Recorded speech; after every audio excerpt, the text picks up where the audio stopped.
Hello, everyone. Brother Al McClain with this week's stewardship video. And before I get too far into the title of Routine Life, let me read the disclaimer. No advice should be seen as a recommendation, as I am not a licensed financial advisor and is for educational purposes only. This week's stewardship video is called A Routine Life. A Routine Life.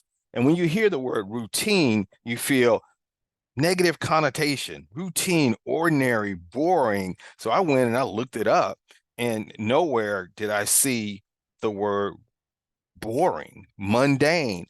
In fact, what it says is a customary or regular course of procedure, commonplace tasks, chores, or duties as must be done regularly.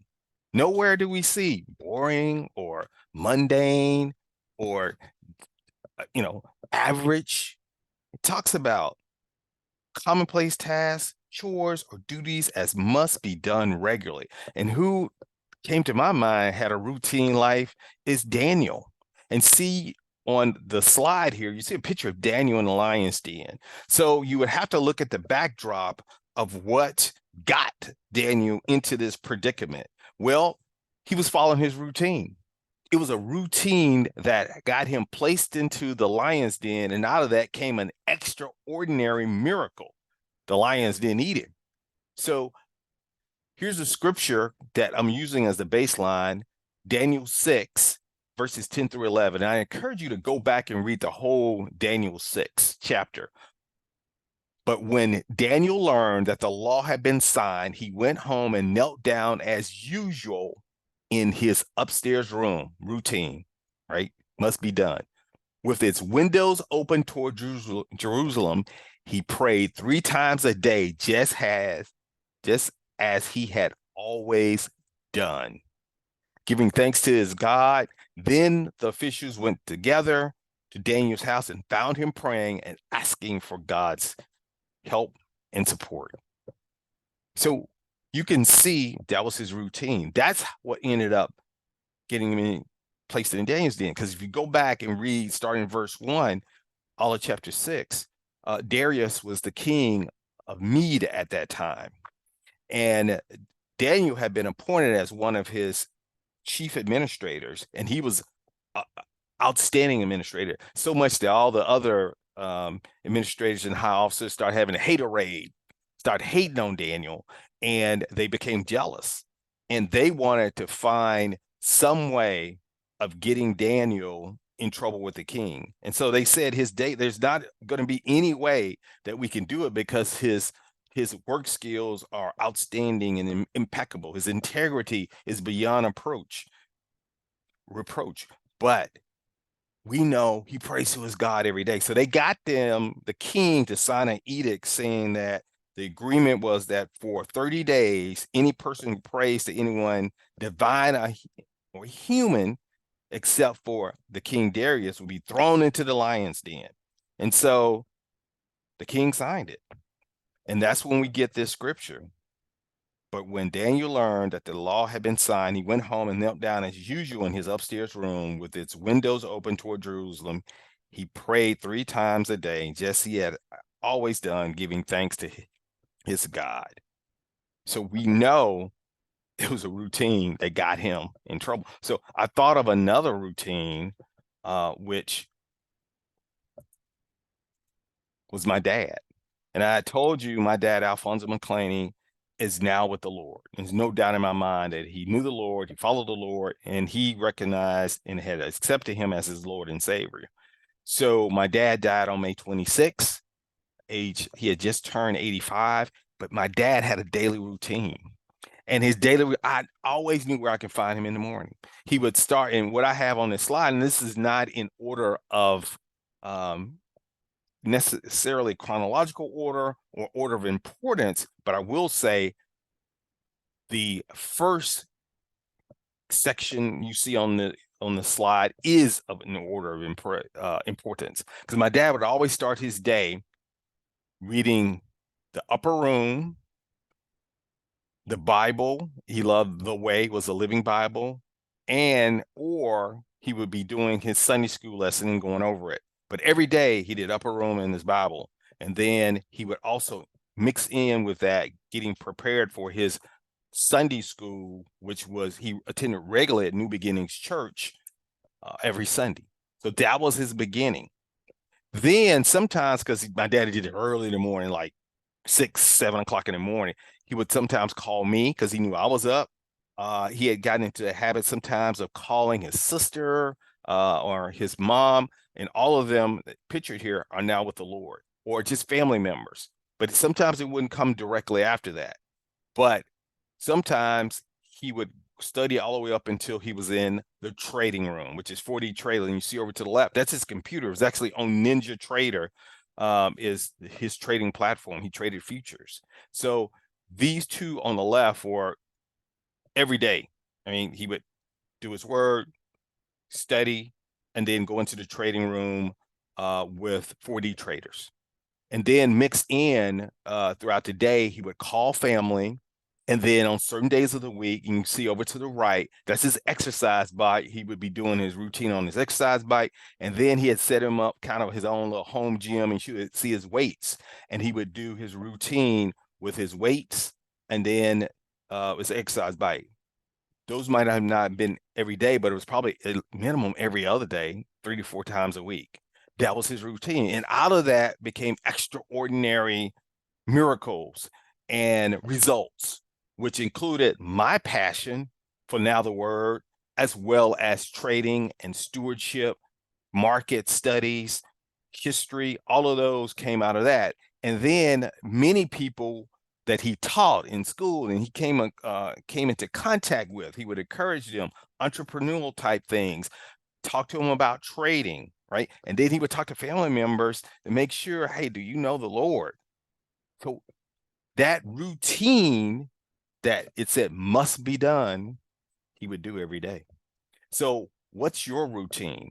What are you doing on a daily basis? And it has to start with the foundational principle of knowing the Lord and studying his word. And here on the stewardship video, we would say, operating in the stock market, but everyone has their particular thing that they're doing, whether it's a business, you're writing a book, or you're starting a ministry or nonprofit. What is that?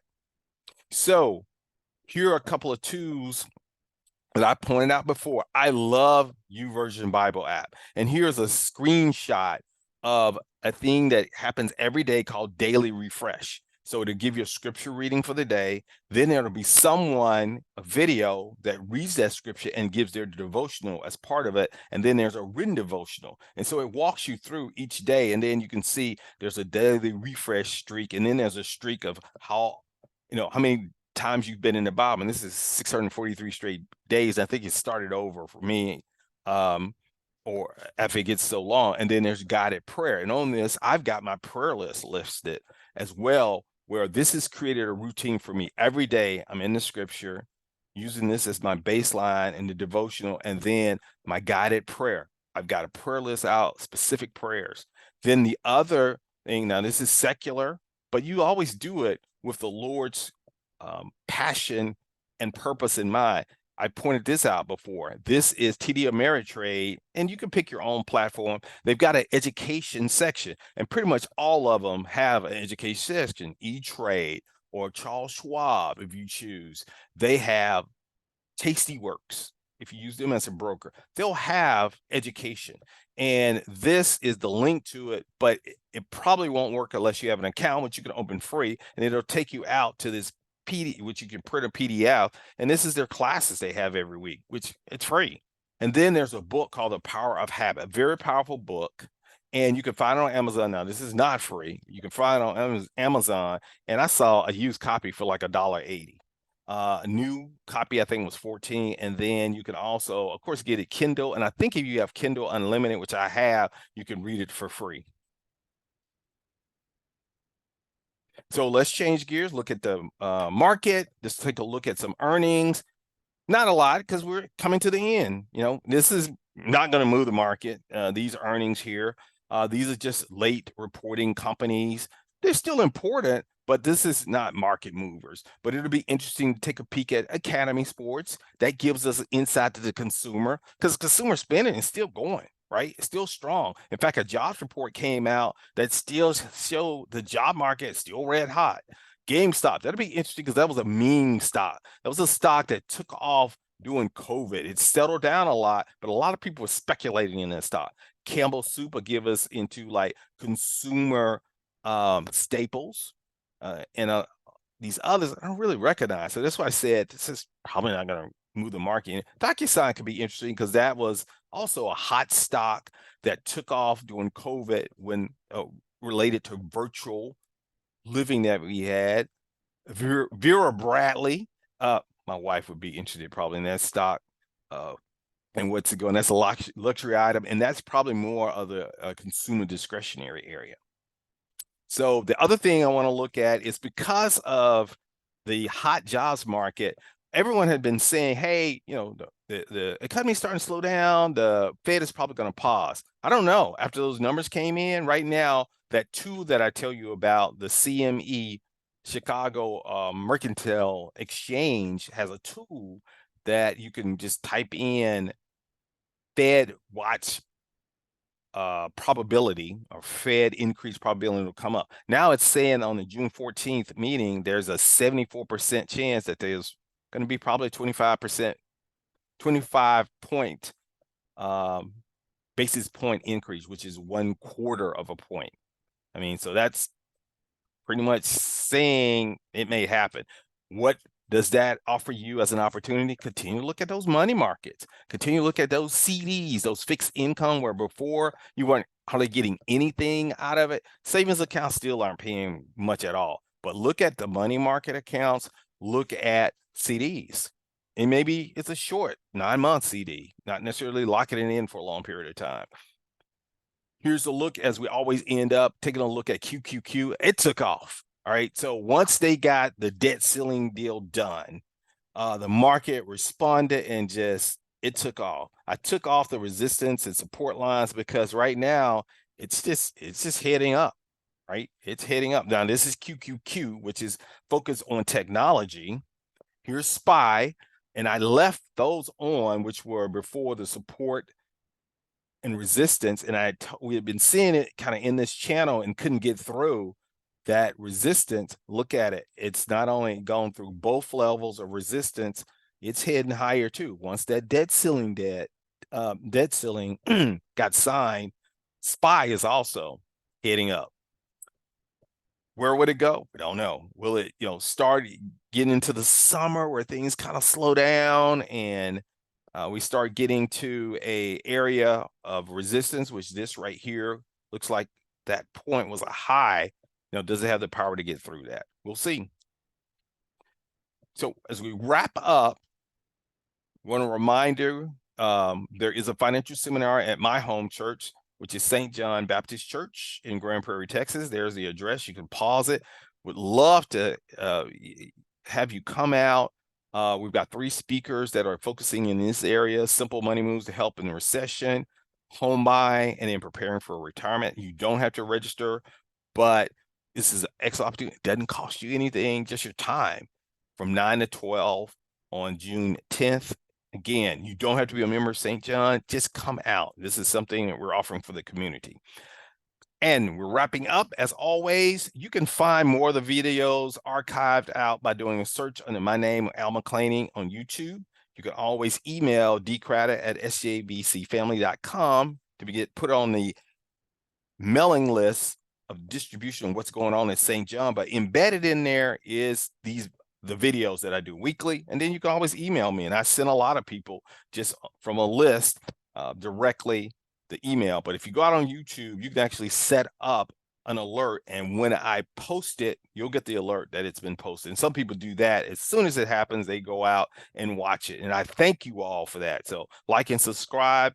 I appreciate that. So as my pastor who just finished his 32-year anniversary, which was in the month of May, he would always say, the senior pastor, St. John Baptist Church, Dr. Denny Dwight Davis, have a good week. Remember to keep a good spirit and have a yabba dabba do good time. And as we say on the stewardship video, remember, Jesus is Lord.